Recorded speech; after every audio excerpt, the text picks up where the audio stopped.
Morning, welcome to घटना सूत्र। मैं हूँ दृष्टि जैन और अभी हम करेंगे 7 अगस्त 2025 के current affairs both prelims as well as mains perspective से। तो प्रीलिम्स में हम देखते हैं, प्रीलिम्स में फर्स्ट टॉपिक है in Maharashtra port ship waits to be sunk start new life as artificial reef. तो क्या है, जो आईएनएस गुलदार है ना, वो डीकमीशन की गई थी नेवी के द्वारा, नेवी के वॉरशिप के जैसे, and is set to sunk off, मतलब उसको डिस्कार्ड कर रहे हैं। संक ऑफ मतलब अब उसको कुछ और यूज़ करेंगे, जैसे कहाँ पे, सिंधुदुर्ग कोस्ट में महाराष्ट्र में, to become India's first artificial reef and under water tourist attraction. तो इसको फर्स्ट आर्टिफिशियल रीफ की तरह डेवलप करेंगे और अंडर वाटर टूरिस्ट अट्रैक्शन। ये इनिशिएटिव लिया है महाराष्ट्र टूरिज्म डेवलपमेंट कॉरपोरेशन ने in collaboration with Mazagaon dockyard ship building limited and Indian institute of scuba diving and aquatic sports. ये दोनों के साथ मिलकर लिया है महाराष्ट्र टूरिज्म डेवलपमेंट कॉरपोरेशन ने। की हाइलाइट्स की बात की जाए तो the worship will be converted into an artificial reef and scuba diving site. तो आर्टिफिशियल रीफ के जैसे डेवलप होगी और स्कूबा डाइविंग साइट के जैसे, attracting tourists and marine biologists and diverse. अब जो एक सबमरीन टनल होता है वो कंस्ट्रक्ट किया जाएगा for non divers to view the site. अब स्ट्रैटेजिक सिग्निफिकेंस की बात की जाए तो जो आर्टिफिशियल रीफ्स होती हैं वो हेल्प करती है मरीन कंजर्वेशन में, इको टूरिज्म में, and can also serve defence interest by preventing wrecks from falling into enemy hands. तो बेसिकली ये टूरिज्म के लिए भी हेल्प करेगा, biodiversity conservation, that is marine conservation, और डिफेंस इंटरेस्ट को भी सही करेगा हमारे। फिर की फैक्ट्स की बात करते हैं तो जो आईएनएस गुलदार है वो served as a tank landing ship and participated in Kumbhir class landing operation. कौन से? Kumbhir class landing operations including 1999 Kargil war. तो 1999 कारगिल वॉर के टाइम भी इसने इंपॉर्टेंट रोल प्ले किया था। अब आर्टिफिशियल रीफ्स क्या होती है? ग्लोबली यूज़ की जाती है सपोर्ट करने के लिए कोरल ग्रोथ को, मरीन बायोडाइवर्सिटी को, और क्रिएट करने के लिए अल्टरनेटिव लाइवलीहुड्स थ्रू टूरिज्म। ठीक है। फिर सिंधुदुर्ग की बात की जाए तो is being developed as a model for marine tourism and sustainable blue economy. अब ब्लू इकोनॉमी क्या होता है? Blue economy refers to sustainable use of ocean resources for oceanic growth, improved livelihood and jobs while preserving the health of marine ecosystem. ये include करता है sectors like fisheries, marine transport, renewable ocean energy और coastal tourism. ठीक है। फिर आते हैं next, MPC holds repo rate at 5.5%, maintains GDP growth at 6.5%। तो मॉनेटरी पॉलिसी कमेटी की रिव्यू मीटिंग होती है ना, उसका डिसीजन है। तो अगस्त 6, 2025 को the monetary policy committee of Reserve Bank of India ने डिसाइड किया to keep the policy repo rate unchanged at 5.50%, continuing a neutral stand. तो कौन सा स्टैंड रहा? जैसे एकोमोडेटिंग स्टैंड होता है, न्यूट्रल स्टैंड होता है। तो neutral stand while projecting real GDP growth for 2025-26 at 6.5%। तो ग्रोथ कितनी प्रोजेक्ट की है? 6.5%। और रेपो रेट रिटेन्ड एट 5.50%। फिर स्टैंडिंग डिपॉजिट फैसिलिटी होती है जिससे आप लोन लेते हैं ना banks, Reserve Bank of India से, वो 5.525%। फिर marginal standing facility and bank rate है 5.75%। Decision aims to anchor medium term inflation, particularly consumer price index inflation. मतलब ये डिसीजन है, ये किसके एम्बिट में रहता है? मॉनेटरी पॉलिसी कमेटी के, लेकिन उनको रखना पड़ता है इन्फ्लेशन, जो CPI या कंज्यूमर प्राइस इंडेक्स का इन्फ्लेशन है 4 ± 2% के अंदर।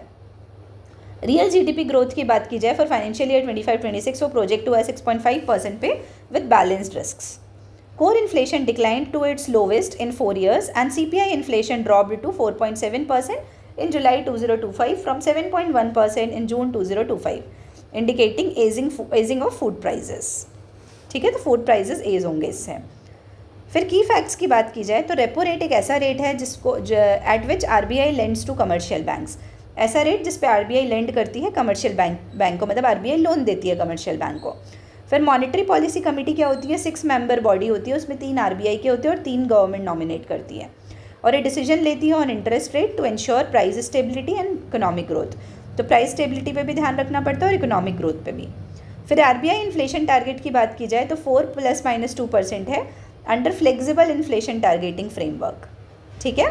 फिर CPI की बात करें तो कंज्यूमर प्राइस इंडेक्स यूज़ होता है as primary inflation measure by RBI। अब RBI एक्ट 1934 की बात की जाए तो ये गवर्न करता है functioning of Reserve Bank of India को एंड मैंडेट करता है formation of monetary policy committee under section 45ZB। कौन से सेक्शन के अंदर? 45ZB। फिर आते हैं अपन next topic, that is work together to make India 3rd largest economy. ऐसा मोदी जी ने बोला है, प्राइम मिनिस्टर ने। तो on August 6, 2025 prime minister Narendra Modi inaugurated कर्तव्य भवन 3 इन न्यू दिल्ली। तो कर्तव्य भवन का इनॉग्रेशन हुआ है, कर्तव्य भवन 3 का, urging citizens and all stake holders to contribute to making India the world's 3rd largest economy. जो न्यू सेंट्रल सेक्रेटेरिएट की बिल्डिंग है is part of India's larger vision for a developed and self reliant nation under the Atmanirbhar Bharat initiative. तो self reliant बनाना है। कर्तव्य भवन 3 है, ये part है major infrastructure upgrade under the India central vista redevelopment project. तो जो सेंट्रल विस्टा वाला redevelopment project चल रहा है उसका एक मेजर अपग्रेड इंफ्रास्ट्रक्चर है।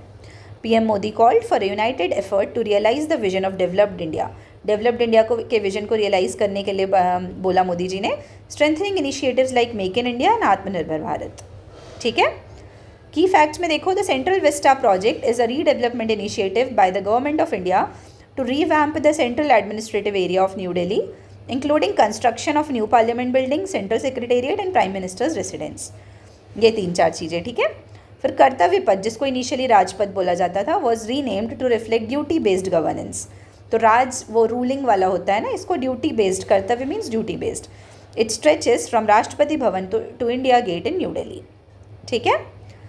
फिर next topic is fishing gear, a major source of microplastic contamination along the Indian coasts. तो इंडियन कोस्ट के अलोंग माइक्रोप्लास्टिक, जो फिशिंग गियर से जो माइक्रोप्लास्टिक निकलता है वो इंपॉर्टेंट कंटामिनेशन, मतलब मेजर सोर्स ऑफ कंटामिनेशन है। फिर 6 अगस्त 2025 को union minister of state for science and technology doctor Jitendra Singh ji ने लोकसभा में इन्फॉर्म किया कि जो प्रीडोमिनेंट सोर्सेज हैं माइक्रोप्लास्टिक पोल्यूशन के along the Indian coast are riverine inputs and abandoned, lost and discarded fishing gear. तो अबैंडेंड, लॉस्ट एंड डिस्कार्डेड जो fishing gear होते हैं, जिनको शॉर्ट में अपन बोलते हैं ALDFG, वो होते हैं। The findings were based on surveys conducted by ministry of earth sciences through national centre for coastal research. तो मिनिस्ट्री ऑफ अर्थ साइंसेज की फाइंडिंग के हिसाब से बेस्ड सर्वे है through the national centre for coastal research 2022 से लेकर 2025 तक।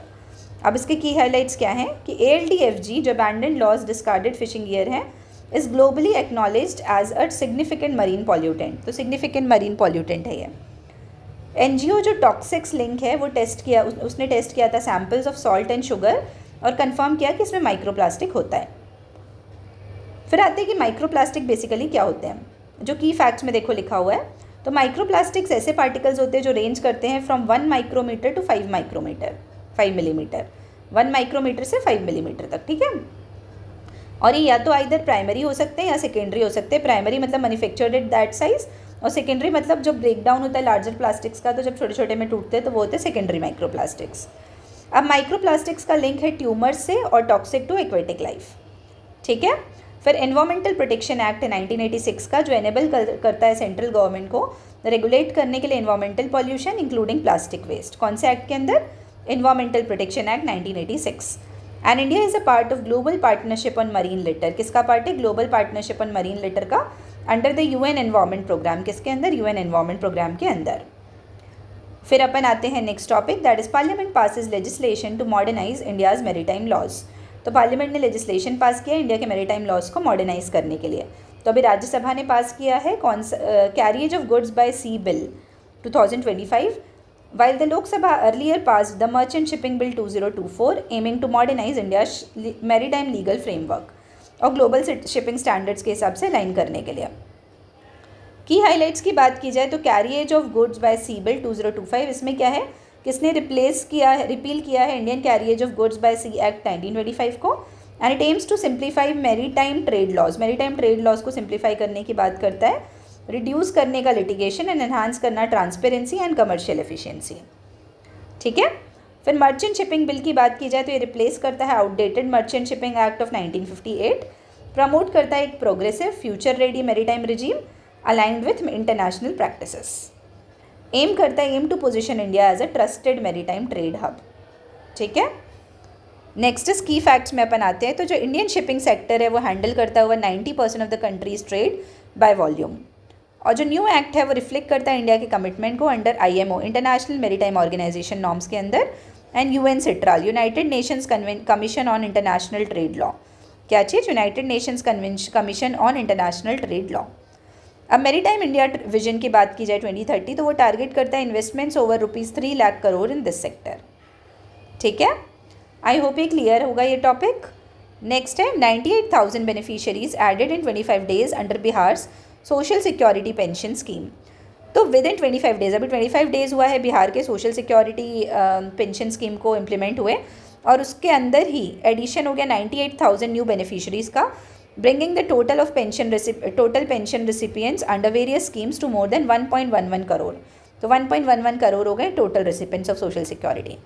अब की हाईलाइट्स की बात की जाए तो जुलाई 11, 2025 को Bihar has over 1.11 crore pension beneficiaries under different social security schemes.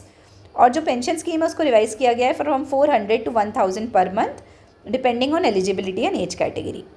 अब जैसे ये स्कीम्स है वो किस किस स्कीम के अंदर आती है, जैसे मुख्यमंत्री वृद्धजन पेंशन योजना और भी जो वेलफेयर पेंशन स्कीम्स है covering elderly, window, disabled persons, leprosy patients and transgender individuals. ठीक है, फिर मुख्यमंत्री वृद्धजन पेंशन योजना alone accounts for 63% of total pension beneficiaries. कितना? 63%। फिर सोशल वेलफेयर डिपार्टमेंट की बात की जाए तो ये एक्सपेक्टेड है to soon include pension payments through Aadhaar based direct benefit transfer. क्या? Aadhaar based direct benefit transfer के थ्रू। ये की हाईलाइट्स में देखिए तो मुख्यमंत्री वृद्धजन पेंशन योजना है, ये बिहार गवर्नमेंट की स्कीम है जो प्रोवाइड करती है मंथली पेंशन 400 से 500, जिसको अभी बढ़ा के 1000 किया ना, वही है। फिर डायरेक्ट बेनिफिट ट्रांसफ़र की बात की जाए तो उसका implementation is aimed at increasing transparency and reducing leakages. ठीक है, फिर next topic is Punaura Dham foundation to be laid with water from 31 rivers and soil from 21 pilgrimage sites. तो जो पनौरा धाम का फाउंडेशन है उसके लिए जो फाउंडेशन ले करेंगे उसका पानी आएगा 31 रिवर्स से और सॉइल आएगी 21 पिलग्रिमेज साइट से। तो जानकी टेम्पल बन रहा है यहाँ पे सीतामढ़ी बिहार में। तो होली वाटर लाएंगे अलग अलग जगह से और सॉइल लाएंगे। तो जानकी टेम्पल है, it is being constructed under the guidance of Akhil Bharatiya Sant Samiti and is a national pilgrimage site. जो टेम्पल है वो एम करता है to develop the Punaura Dham and is a major religious tourism destination. जो प्रपोजल है that has been sent to centre to upgrade the Punaura Dham railway station for better connectivity under the pilgrimage circuit scheme. किसके अंदर? Pilgrimage circuit scheme के अंदर। जो पुनौरा धाम है वो birth place है गॉडेस सीता की and it is one of the largest Janaki temples being built in India in modern times. जो इसमें पानी का यूज़ होगा सेक्रेड रिवर वाटर का इन सॉइल, वो सिम्बलाइज करेगा national unity and spiritual inclusivity and it is expected to increase religious tourism in northern Bihar specially in Sitamarhi district. ठीक है, फिर नेक्स्ट है Mrs S Radha Chauhan assumes charge as chairperson capacity building commission. तो जो Mrs S Radha Chauhan है retired IAS officer हैं UP cadre की 1988 batch की, उन्होंने चार्ज लिया है as the new chairperson of capacity building commission और उन्होंने सक्सीड किया है श्री आदिल जैनुल भाई को।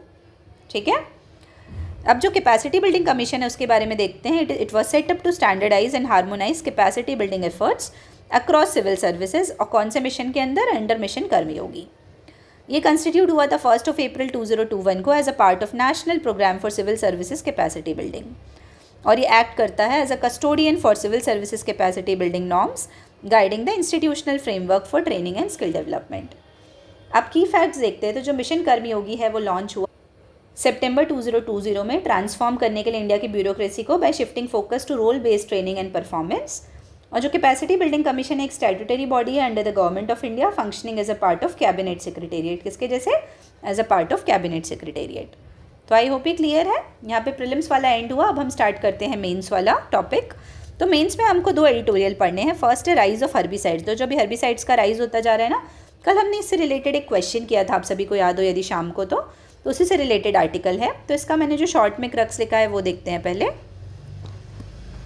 कि इसमें क्या इंपॉर्टेंट है। तो इसमें हम राइज ऑफ हर्बिसाइड्स में देखेंगे कि उसके क्या इकोनॉमिक डायमेंशंस हैं, उसके क्या टेक्नोलॉजिकल डायमेंशंस हैं, सोशल डायमेंशंस क्या हैं, एनवायरमेंटल इम्पैक्ट्स क्या हैं और पॉलिसी और गवर्नेंस इश्यूज़ क्या है और इन सबको टैकल करने के लिए हम क्या वे फॉरवर्ड ले सकते हैं।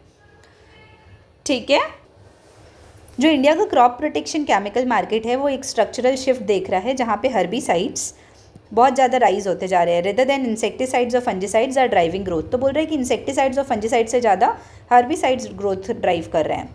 तो उसके क्या क्या रीजंस है? तो इकोनॉमिकल डायमेंशन क्या है? इकोनॉमिक डायमेंशन की मार्केट का एक्सपेंशन हो रहा है। तो herbicide segment is now valued at 8209 crore growing at 10% plus annually. मतलब 10% से ज़्यादा एनुअली ग्रो कर रहा है compare to 5 to 6% for insecticides and fungicides. और ये जो सर्ज है वो रीशेप करेगा इंडिया के 24,500 करोड़ के पेस्टिसाइड मार्केट को। अब कॉस्ट कॉम्पिटिटिवनेस की बात की जाए तो जो मैनुअल वीडिंग है वो कॉस्ट रेंज करता है उसका 850 से थ्रू 2000 रुपीज़ पर एकड़, वाइल हर्बिसाइड यूजेज का जो कॉस्ट है वो 550 पर एकड़ रहता है, offering a compelling cost saving advantage to farmers. अब कॉरपोरेट कंसोलिडेशन की बात की जाए तो जो हर्बिसाइड सेक्टर है वो डोमिनेटेड है मल्टीनेशनल कंपनीज से, जैसे Bayer, Syngenta, UPL, ADAMA, CCPL, ये सब। टेक्नोलॉजिकल डायमेंशन क्या है इसके कि इनोवेशन इन मॉलिक्यूल्स, तो companies are investing in pre emergent and post emergent herbicides that target weeds को टारगेट करते हैं either before or after germination. Collaborative R&D की बात की जाए तो जैसे CCPL है, उसने पार्टनर किया है ओहियो यूनिवर्सिटी के साथ and ADAMA to develop innovative herbicides like सिलॉक्सा and new paddy herbicides under testing. फिर लेबर एफिशिएंसी थ्रू केमिस्ट्री की बात की जाए तो जैसे रूरल वेजेस राइज हो रहे हैं, लेबर अवेलेबिलिटी डिक्लाइन हो रही है, तो केमिकल वीड कंट्रोल एमर्ज हो रहा है as a viable technological substitute. ये ऑलमोस्ट एडिटोरियल सेम है जो कल हमने आंसर देखा था उसी के जैसे। सोशल डायमेंशन क्या है कि रूरल लेबर की क्राइसिस है, क्योंकि माइग्रेशन हो जाता है रूरल से अर्बन लेबर में, और वेजेस भी काफ़ी ज़्यादा हैं। फिर उसके बाद स्मॉल फार्मर प्रेफरेंसेस, तो स्मॉल फार्मर्स का प्रेफरेंस क्या होता है कि even the marginal farmers are now shifting for herbicide use, क्योंकि उनको कॉस्ट वगैरह मैनेज हो जाता है उसमें। फिर चेंजिंग फार्मर बिहेवियर, तो there is a growing familiarity with pre emergent spraying, तो स्प्रेइंग से ज़्यादा फेमिलियरिटी है तो वो ज़्यादा प्रेफर करते हैं। फिर इन्वायरमेंटल डायमेंशंस की बात की जाए तो कंसर्न्स ऑफ ओवर यूज़ है, जो इंटेंसिव हर्बिसाइड यूज़ होता है वो लीड करता है सॉइल डिग्रेडेशन के लिए, वीड रेजिस्टेंस के लिए और बायोडाइवर्सिटी लॉस, यदि रेगुलेट नहीं किया गया या कंबाइन नहीं किया गया इंटीग्रेटेड वीड मैनेजमेंट के साथ।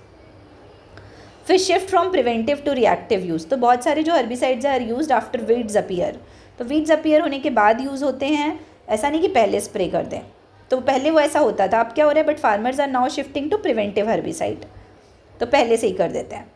अब पॉलिसी एंड गवर्नेंस डायमेंशन क्या है कि रेगुलेटरी गैप्स है।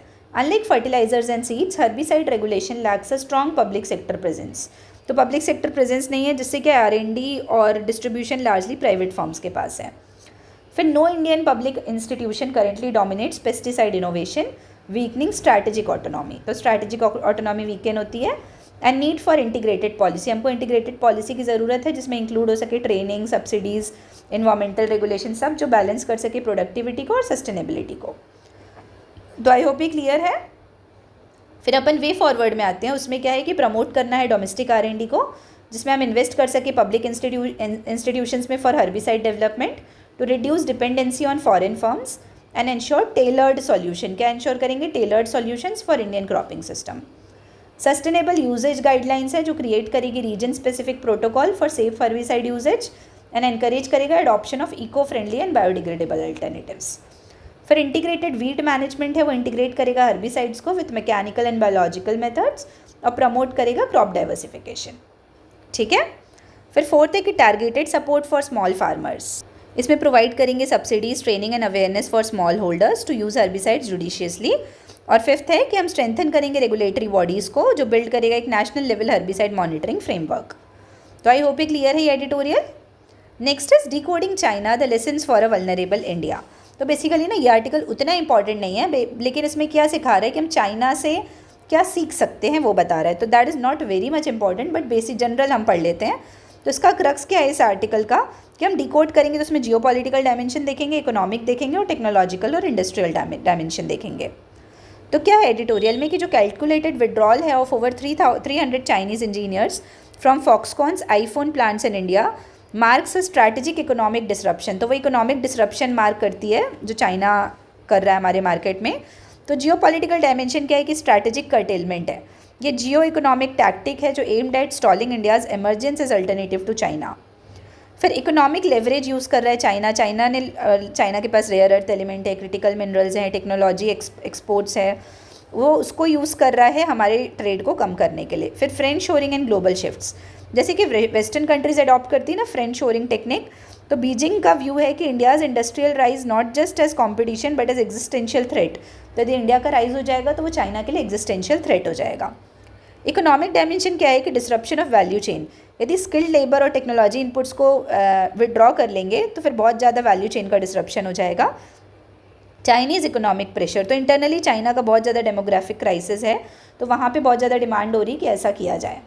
स्ट्रक्चरल डिपेंडेंसी, तो इंडिया हेवीली डिपेंडेंट है चाइना पे for capital goods, electronics and raw materials, तो जो सडन विड्रॉल है वो severe supply chain risk pose कर सकता है। टेक्नोलॉजिकल एंड इंडस्ट्रियल डायमेंशन क्या है कि इससे नॉलेज ब्लॉकेड होगा, इनोवेशन अच्छे से नहीं हो पाएगा क्योंकि इनोवेशन कंट्रोल हो जाएगा कुछ लोगों के द्वारा ही। डिप्लोमेटिक एंड स्ट्रैटेजिक डायमेंशन की बात की जाए तो जो इंडिया का पोजिशनिंग चैलेंज है, despite alignment with US and participation framework like quad, India अभी भी स्ट्रक बिटवीन सुपर पावर्स, अलग अलग सुपर पावर्स के बीच में, और टैरिफ एसिमेट्रीज है बहुत ज़्यादा अलग अलग गुड्स में। लेकिन सिस्टमैटिक इम्पैक्ट्स क्या आएंगे इंडिया में, तो मैन्युफैक्चरिंग सेटबैक आएगा, ये तो आप सभी को क्लियर है, और पॉलिसी गैप्स और डिपेंडेंसी, क्योंकि हमारे पास स्ट्रैटेजिक ऑटोनॉमी नहीं रहेगी, तो ये बहुत इंपॉर्टेंट पॉइंट है। अब इसके लिए हम क्या कर सकते हैं कि हम स्ट्रैटेजिक डी रिस्किंग करेंगे। जैसे इंडिया अर्जेंटली डाइवर्सिफाई करेगा सोर्सेज को for critical imports through partnership with ASEAN, Africa और लैटिन अमेरिका। बिल्ड करेंगे इंडिजीनियस कैपेबिलिटीज़ को, जैसे technical specialist, domestic manufacturing of capital goods, semiconductors और ईवी कंपोनेंट्स पे फोकस करेंगे।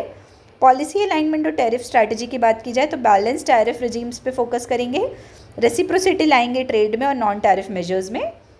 ग्लोबल कोएलिशन बिल्डिंग की बात की जाए तो लेवरेज करेंगे platforms like IPEF, Quad and G20 to build a coalition of resilient supply chains, और स्ट्रैटेजिक क्लैरिटी और कोहेरेंस लाएंगे जिसमें इंडिया डिफाइन करेगा अपने आप को clear industrial and economic doctrine के थ्रू।